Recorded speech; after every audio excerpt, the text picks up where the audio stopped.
有時佢唔再揾你，未必係一件壞事，可能係你終於唔使再圍住佢轉啦。一開始一定會唔習慣啦，你會望住部電話，諗點解佢今日冇揾你？明明冇信息，你都會忍唔住打開個電話睇下，好似等緊一個自己都知唔會收到嘅回覆啊！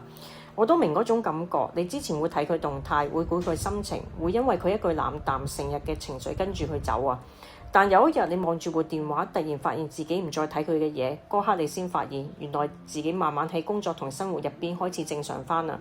唔使因為佢一句説話影響自己成日嘅心情，佢唔再揾你，可能係你揾返自己嘅開始啊！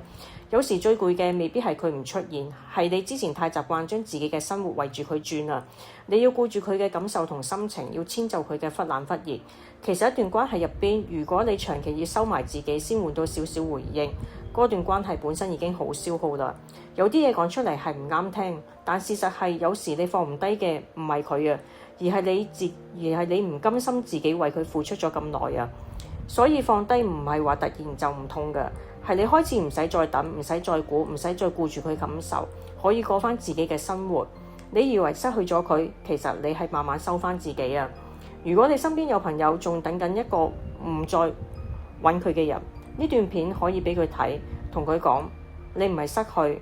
可能係開始揾返自己啊。